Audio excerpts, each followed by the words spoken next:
On the Shoulders of Dwarves, a weekly podcast about role-playing games.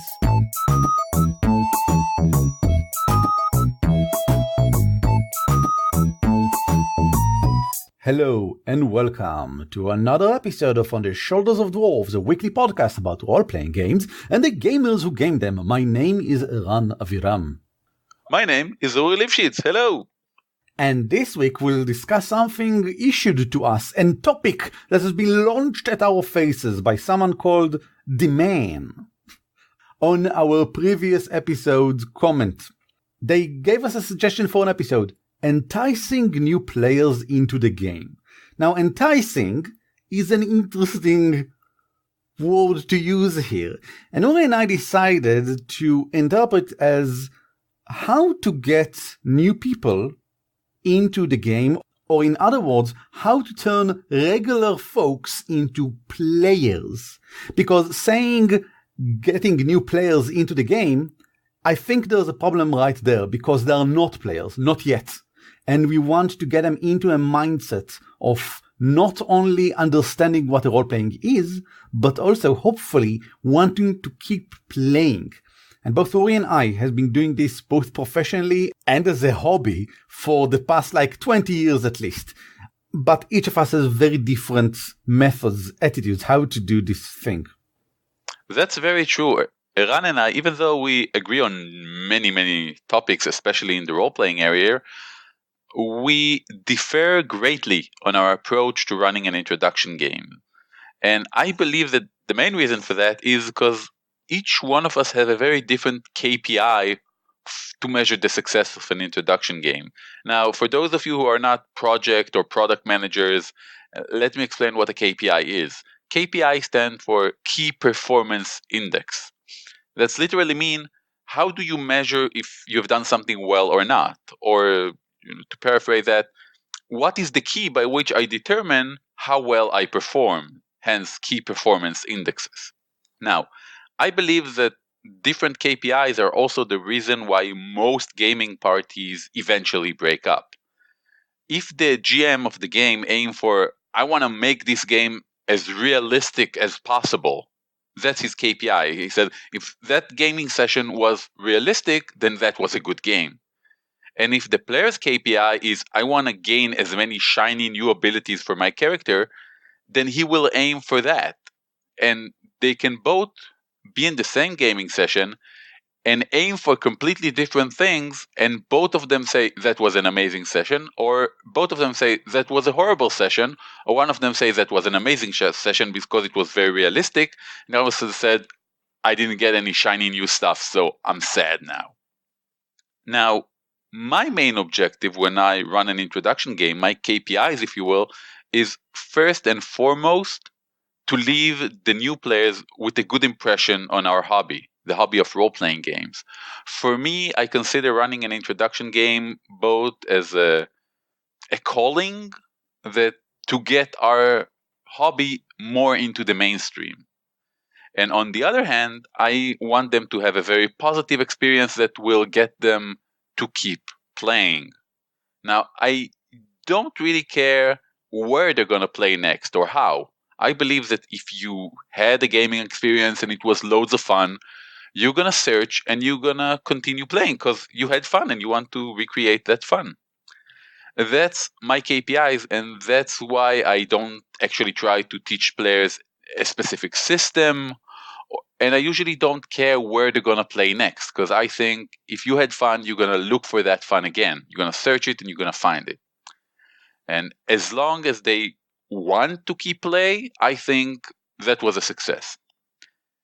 And Eran, because he used to run a lot of introduction game as part of his job, has different KPIs, which he will share with us in a moment. But before we do that, I just want to say that both Eran and I have written extensive posts on this topic, and there will be links to them available in the show note. If you prefer to take your time, sit down, and read an extended version of our very different approaches for introduction games. Yes, this is actually unusual. Most of the time, we don't have a complete written account of what we are saying in the podcast, but this time this is basically what is going to happen because we both written about it years back and now translated these articles to English. According to my approach, a person should have something solid on which to build forward. And that solid thing is the rules. Doesn't matter which rules, really. I mean, there are systems that are better than other systems as intro games, but we'll get to that later. But some rules for the understanding that this is a structured activity and that you can gain control over it. It's not something out there that you will never be able to understand. And second, I always, as far as I can, give them some link, something to do, a call to action at the end of our session, as short as it is, even if it's like 5 minutes, and it is possible to run a very short introductory game in 5 minutes, and I'll get into that as well in my article, because I think it's really important that you have something in your hand, something physical, or a note on Google Keep, it doesn't matter. Something that you'll see in a day, in 2 days, and say to yourself, yeah, that exists. Sure. Because I think that the experience of a role-playing game is so different from a regular one that it's easy to forget it. I mean, it's weird, but it's easy to simply disregard the fact that you've played it, and it's even easier to not give it the required effort to make it into a hobby, a thing that you do on a regular basis. You can just say, well, I went on that coaster ride, it was fun, that's it. I will never do it again. Maybe in another convention that I'll go to or something. I think this is about it for introduction. Let's start to talk about the techniques themselves. Uri, give us what it is that you do in order to make people into players. Awesome. So first of all, I'm going to list a whole bunch of things that I want you as a GM or as a player who introduces someone new to a role-playing game to keep in your mind and to make sure you cover all these points before and during the gaming session. And I want you to start with the understanding that gaming is a social activity. So I would take a lot of time and make sure that everyone are comfortable, that we're meeting in some place where people feel comfortable. If someone is hungry or thirsty, I will try to make sure that everyone have eaten and are calm. And I would do introduction between the players, and I would make sure that they are at ease. Because if you are not feeling comfortable being yourself, I find it very unlikely that you're going to be comfortable being someone else around people. So basically, in this scenario, I have the main goals, which are to explain to the new player what a role-playing game is and how you play it, and again, to create a positive first impression for those new players. A lot of time, you're going to have a mixed party of some new people new to the game and some people which are veteran players. I would select carefully who are these veteran players are. You don't want to be in that place where someone at the table, which is a veteran player, gonna look at a new player in a disparaging look or give them the sensation that they're doing something wrong. I often tell jokingly to my players that, role-playing game is a lot like sex. If everyone are having a good time, then you're doing it right. Now, what I do next is I try to understand what my players enjoy. Now, this is obviously the first time these people are playing the game. Otherwise, they're not new to the hobby. So the second part is to try and set up a setting that would be appealing to everyone at the table.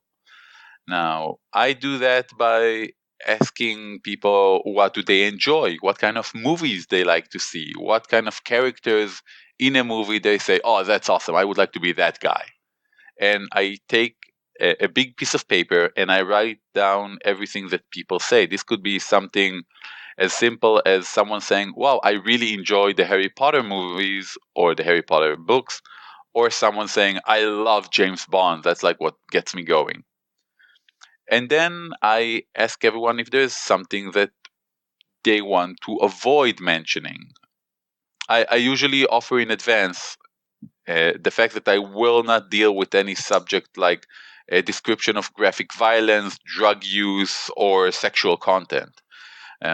I give all these as examples to things that we will avoid in this game, and if there are anything else, please let me know. This could be as simple as someone saying, okay, I don't like car crashes or car chases, and it could be as complicated as someone saying, let's avoid fatal diseases because someone in my family just died recently and I really don't want to go over that. Now, these are great ways to kind of form the settings around what your players want. In the example I've just mentioned, we could take a Harry Potter-esque setting and get a conspiracy and get some sort of a James Bond magical espionage campaign going. And that would probably suit all the players because we know what they want, what they feel that is awesome. The next step in my mind is to decide how I'm going to run this game. Now, I have the distinct advantage of being intimately familiar with a lot of gaming systems. So I usually pick one on the spot at this point based on what I want the players to know. And I will usually run a simplified version of that gaming system. For example, if I want to do a high fantasy setting, I might go with D&D 5th edition or even Pathfinder in a simplified manner. If I feel like, yeah, I want to do that, but I want it to also be a fast-paced, more action-oriented, high espionage thingy, I probably gonna switch over to Savage Worlds. And if I feel that the players around the table will not be comfortable with that level of mechanics, I might as well just go down to Fate Accelerated, or even just Freeform with dice. Like my favorite go-to is to play Freeform with a D12, which is my favorite die, and I can simply say, okay, if you roll high, that's good. If you roll low, that's bad. And I usually add more mechanics as we go along. For example, I'm going to start with a Freeform D12, and then I'm going to ask them to describe their characters, and if one of those characters will be really bulky or obviously a strength or brute-oriented character, I'm going to say, you know what? If you do something with your muscles, you get a +1 for your roll. Or if two people are going to work together on a specific mission, I'm going to say, oh, cool, you're working together, you each get a +2. Or even, that's something I usually do toward the end, when I give them an impossible challenge and they all have to cooperate to get it. And then I said, okay, because you're all cooperating together, you all roll your dice and you add all the result for your final success or failure try. Now, these are all things which are easy to add as you go along. If you, as a GM, don't feel as comfortable running the game in different gaming system, there's nothing wrong with picking one specific gaming system and going with that. But I would suggest to start off in an easier way if you're choosing a mechanic-heavy gaming system. I have had players like 20 years ago, which I simply gave them the D&D 3rd edition character sheet, and they simply look at it, said no, and left the room. I've learned a lot from that incident, by the way. Now, the next is to actually plotting a plot. So, like I mentioned, since I've done everything, I usually build a plot as I go along. I simply take all the elements that people have mentioned as cool when I ask the question, and I try to sort them in an order which makes sense plot-wise. Let's start with a car chase and then find that special MacGuffin thingy that the plot gonna move toward, and then the bad guys gonna chase the good guys, and then we're gonna end up at the magical castle because it's a Harry Potter style setting, and we may have a broom aerial chase because someone said they like chases, and let's finish up with the bookend ending. Bookend, of course, if you're not familiar with the term, is when your opening scene and ending scenes are very closely linked, like bookends. And we're gonna end with again a chase in the opposite direction to the chase scene we had at the beginning, and voila, we have our whole basic plot. Next off, we're building characters.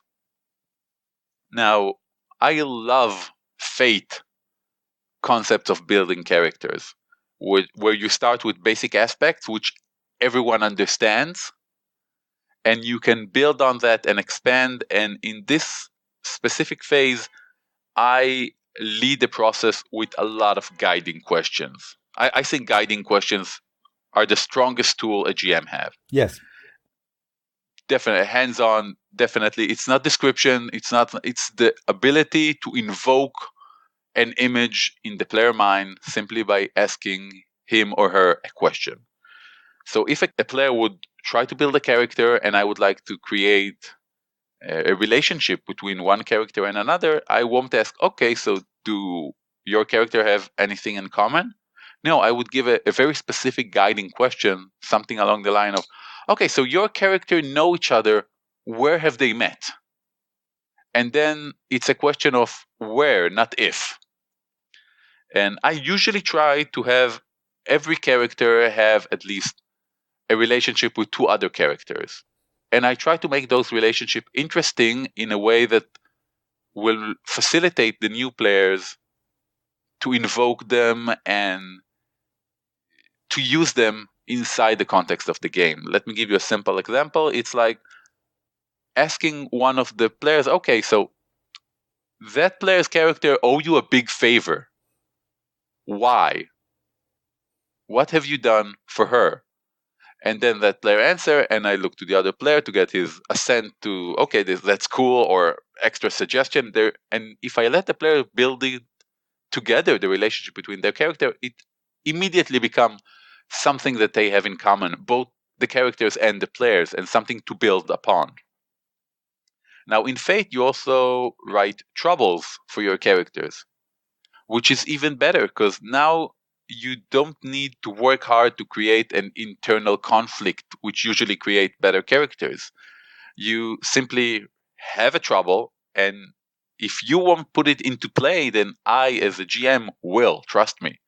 If you have a problem with kleptomania, I'm going to put you in the most heavily secured bank inside the vault where all the safes are open. And I'm just going to mention that you have kleptomania and, run with that.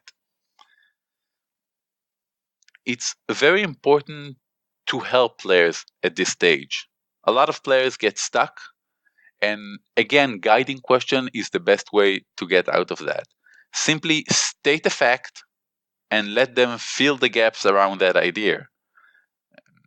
And again, if they have a problem with that, break that question to more specific guiding question. And state as many facts as you can during the process. In improv, we call that endowment. You basically give another person details about his character, so he will have more to work with when he tries to develop that character. So I'm gonna say things like, okay, so your character favorite color is blue because something very important to you was in that color. Now, what was it? Maybe a car, maybe your first gun at the military service, and immediately at that point, that person has to make a choice. That choice is, was my character in the army in some way or not? And it doesn't matter which choice he's going to make, he advances his character. Now, it's very important, especially in this phase and the following phases, to again let everyone be heard. I always do that in a round robin sort of way. I'm going to ask one player, and then I'm going to talk with another player, and then I'm going to talk with another player until I make sure that I've gave every player a chance to build his character and to get my undivided attention. Again, people who are not so certain of themselves will probably not point things out, not ask questions. So I feel it's on me to interact with them and make sure that they understood and that they have something to work with. And then the game actually begins. I set the plot in motion. I make sure to ask everyone at every scene, either what they're doing or say, okay, you probably run for the exit. Can you describe something for me?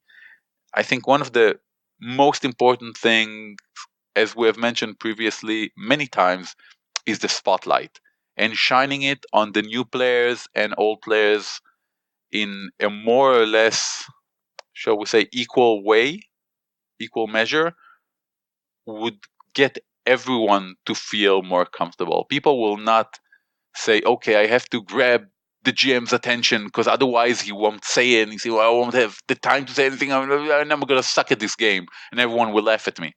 But if the players understand that you're going to ask everyone what they're doing, and if someone jump ahead, you either tell him to wait a moment or deal with him, finish with him, and move on, everyone's going to be more at ease. They don't feel like they have to jump forward to do something. Of course, after I end the session, I leave a lot of room for questions. People have, just this is the first time they've played this game. They probably will ask, okay, do all role-playing games use D12? What's with all the other dice that you play with during the recess, etc., etc.? Now, after it's done, I usually leave them my details or any other detail that will help them to play along. I usually encourage them to try a specific system based on how they played and what I could tell they enjoyed most. And I always find myself face to face with the same old simple truth that new players are a wonderful, wonderful thing. That everything they do is so full of wonder and idea that, not bound by the conventions and paradigms that the genre that we already know and we experienced role players are occasionally trapped by. And I think that running introduction games is one of the things that help me, both as a GM and a player, to remain flexible and open-minded to new ideas. I'm going to finish up with saying that, everything I've said in the past 15 minutes is how I run introduction games. And my introduction games are heavily influenced by my KPIs. I'm using very specific techniques because these techniques play to my strengths. I'm a very good improviser. I know many gaming systems intimately. I enjoy creating the game on the fly with my players as a collaborative effort. Of course, whoever you may be, can run your introduction game in a completely different way, and that's fine. That's more than fine. That's awesome if you're introducing the world's greatest hobby to new people. Now, regardless the way you run your introduction game, I believe that at least some of the points I've mentioned will provide food for thought for any of you guys. And bear in mind that just like any other advice, your mileage may vary.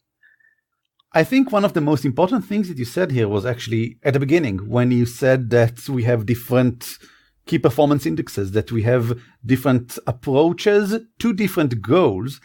And I would add now different formats that we should use. I mean, approaches is nice, but I would go one step further and say format. And by that I mean the way that the game is structured should really, really be customized according to the audience and according to your goals and according to your abilities. Everything that you've just described sounds to me will take about 3 or 4 hours, and it's a sort of a game that you will organize beforehand. Like you meet a few people. Hey, how is role-playing games? Oh, you play role-playing games? Yes. Do you want to play? Yeah, sure. Let's do it this Friday. And then you come along this Friday and then you sit down, you have this whole thing and it's its own event. But like you said before, I come from a very different approach because I had to explain role-playing games to people, for example, walking in a mall in the middle of the day during summer vacation, 2 kids and a mom. And I need to explain to them in about 5 minutes, probably by capturing their attention in the first 30 seconds, what are role-playing games, why they should check them out, and where they can find more. But there are many, many other variations between these two extremes. And the format should be chosen by you, the GM, or whoever you are, the person that decides to run the game, before you actually sit down and start running. And everything that Uri said meets his criteria of a specific format, I would try to give some examples, some food for thought for do's and don'ts that are these very scales that you can push to this end or that end to try and find the format that you are looking for. Things to consider when building your format, whatever it is. Because, for example, running a game when there's only one single person who's not a player and everyone else is part of a regular group is super different than running a game for an audience of parents waiting while their kids are currently doing something else and they have an hour to burn, and this is this geek convention where they brought the kids to, and they're looking for something to do, and you, as a GM, wants to teach them the adult size of role-playing games. No, you're not trying to reach their kids, you're trying to reach them, the parents. So very different things and goals here. So one of the most universal things about all of these approaches, the thing that probably should always be aware is avoiding as many speed bumps as you can.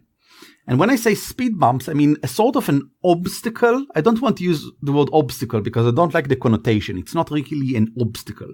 You can smooth it. It can be a speed bump. It's something that stops or maybe hinders the muggle, the regular person's journey as they try to become a player. Let's say you've already managed to make them interested in the prospects of becoming a player. Even if it's the slightest, the simplest of things. Hey, do you want to be a knight? Sure. Okay. Yeah, I want to be a knight. That might be enough. But even the next step is already a speed bump. Well, here's a game. Wait, it's a game? I'm not really into gaming. Oh, okay. But even if we pass this speed bump, it's a game where you sit with your friends and you can, with my friends, but my friends will think this is like super geeky. I don't think I'm into that. Okay. But even if you pass this speed bump, you continue on into, and you need to read this book. I need to read 180 pages to understand how the game works. Oh, wow. Are you kidding me? Oh, okay. And etc., etc., etc. Each step is a potential speed bump, and we try to avoid them as much as we can. You should remember above all that the person is also trying to digest a completely alien concept to them. If they don't know what role-playing game is, and there is some chance that they have no idea what it is, again, it really depends on what audience you are turning to, but if it's this, let's say, the mother at the mall, she might have no idea what it is, how it looks like, what to expect from it. She also needs to digest this concept, to understand and grok it, as well as understanding everything else that you're saying. That really should then be in the most relaxing environment, most welcoming environment, just like Uri said before. The atmosphere should allow the person to be as receptive as they can, so they'll feel at ease and calm. I usually start the explanation by getting to the nitty-gritty as fast as I can. I am the host of this game. You are the player of this game. I avoid using the word game master, by the way, because I don't like the word master. I think it's misleading and it makes them think that the game master is running everything and they are only here for the ride. And this is a thing that we are trying to teach players to think differently about for like 33 episodes now, Uri. So let's not begin with them thinking that, I'm only here for you to work hard and make me feel fun and enjoyment. No, you as a player are participating in this and you should be aware of it from the beginning. I am not a master. Then I continue to say, here's what this means. And I explain, you do whatever.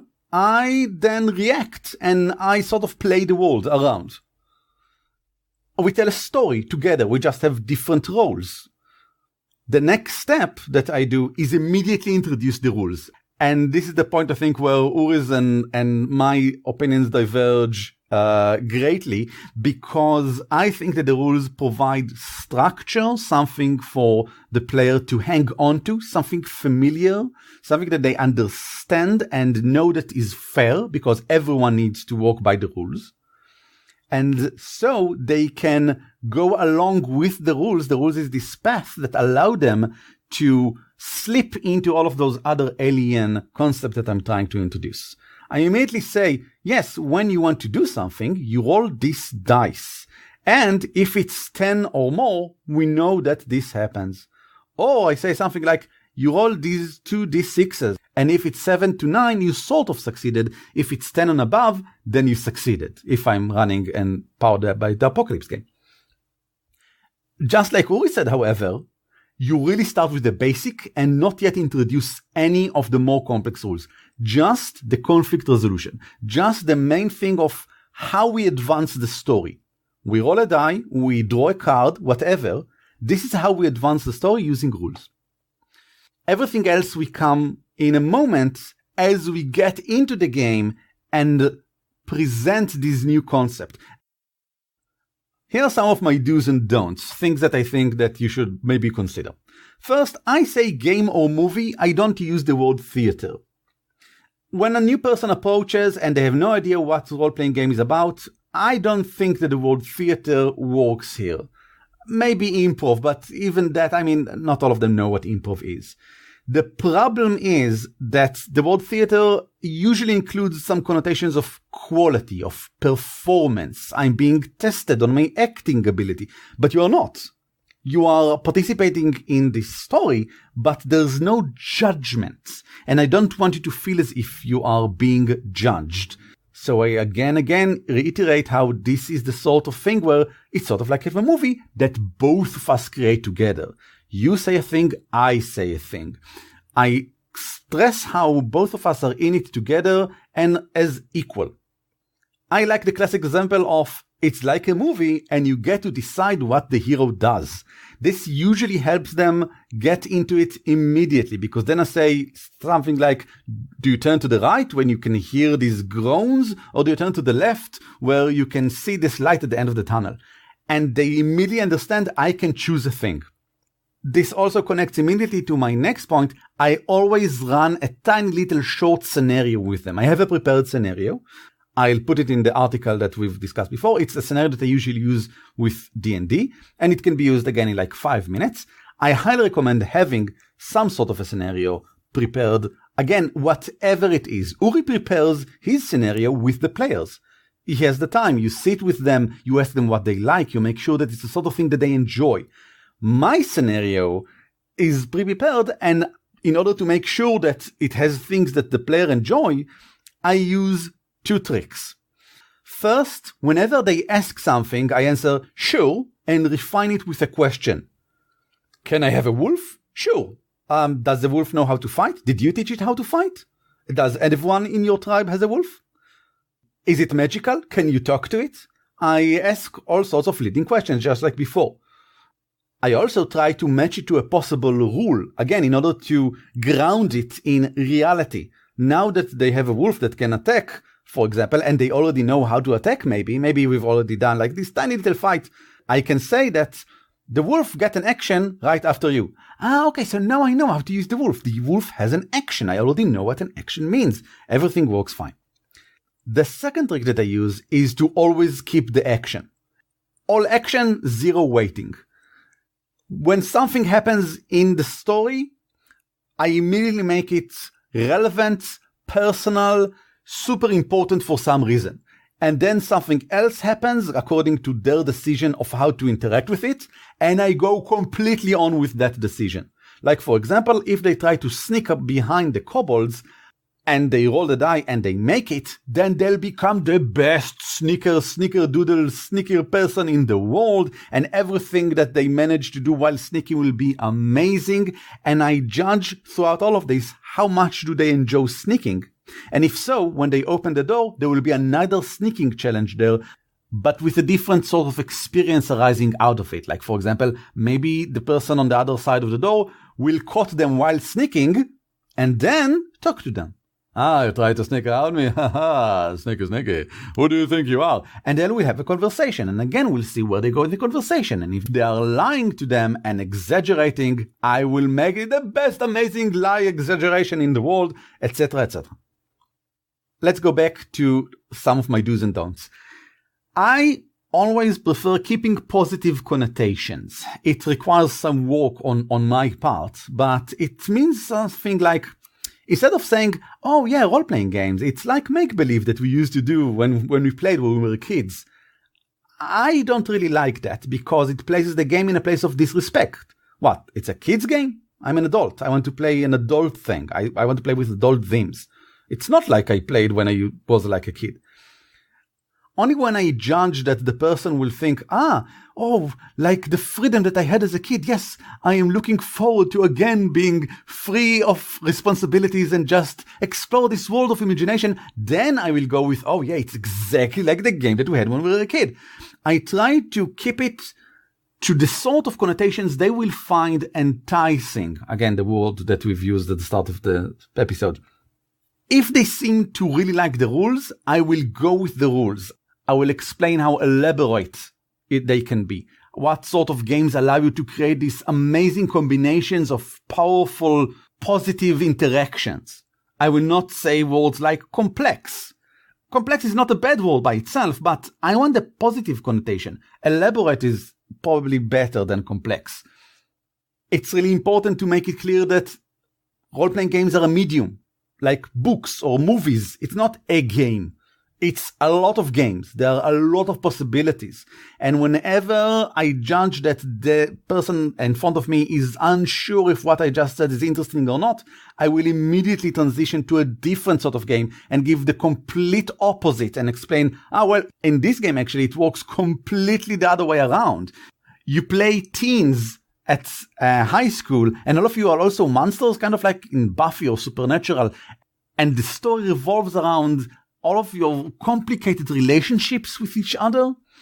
And when I see their eyes lit up, I realize, okay, forget all of the scenario I had before with kobolds and D&D and everything. This guy needs to play some Monster Hearts with me right now. Some more do's and don'ts. First, avoid jargon. Don't use any of the words like AC or D20 or wisdom saving throw or level 2 spell or miss, or partial success. You can start introducing these words as you go along, but avoid them all the time as much as you can until you see that it will be actually useful in the conversation to refer to something as, instead of the 20-sided die, or even better, the purple die. I'll get to that in a moment. Don't use D20 and don't even use things like session. Game session is better.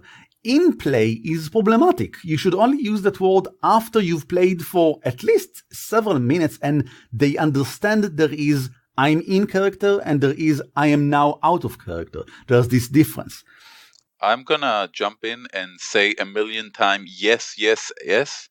One of the biggest way to get people to feel uncomfortable is to use specialty jargon that they don't understand. If you don't understand what people are saying, you probably feeling uncomfortable asking, and thus begin the cycle of ever more feeling bad about what you're currently doing. So be as accessible as you can. Use as simple a language as you can.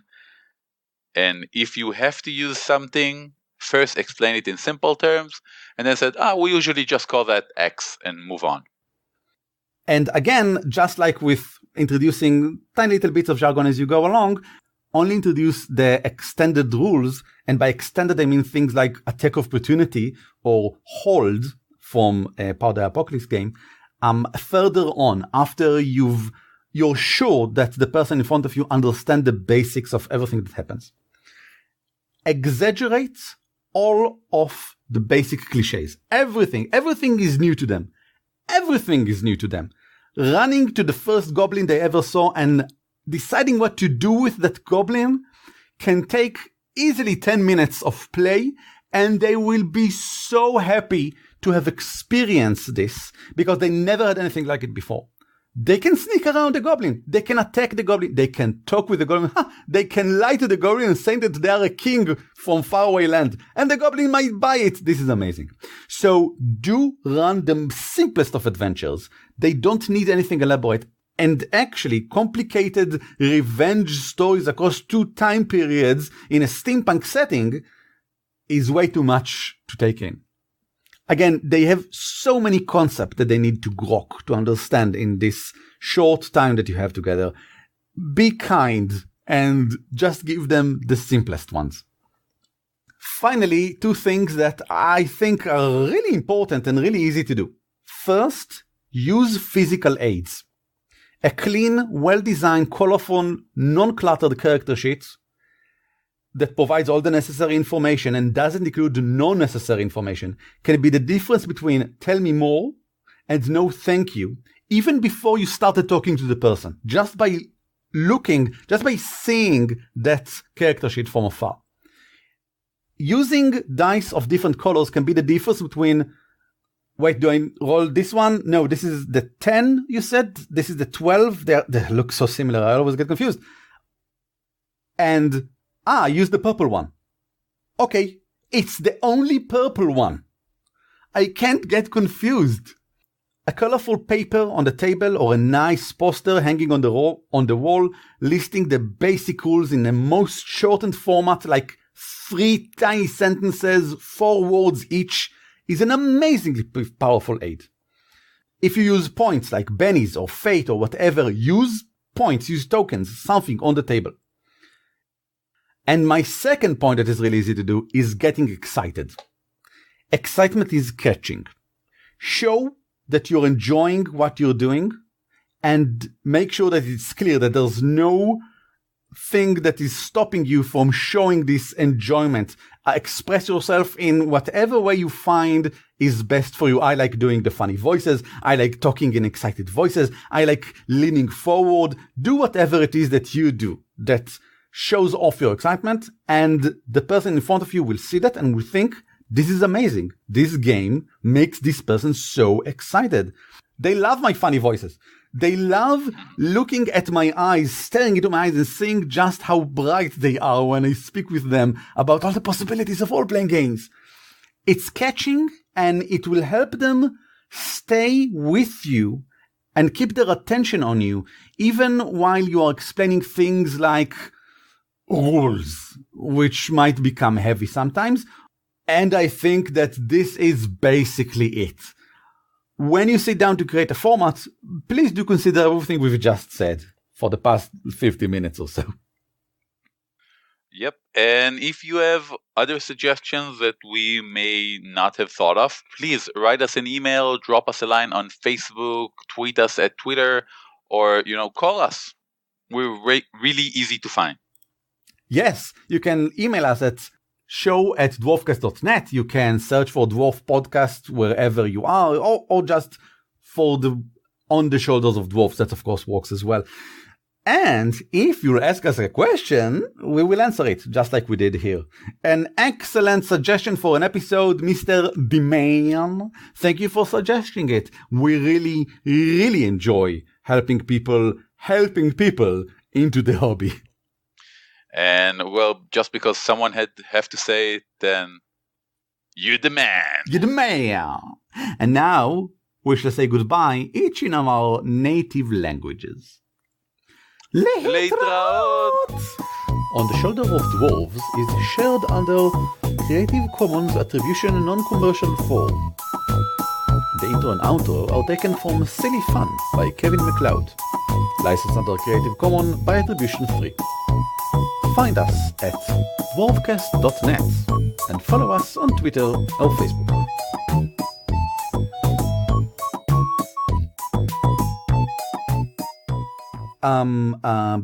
This.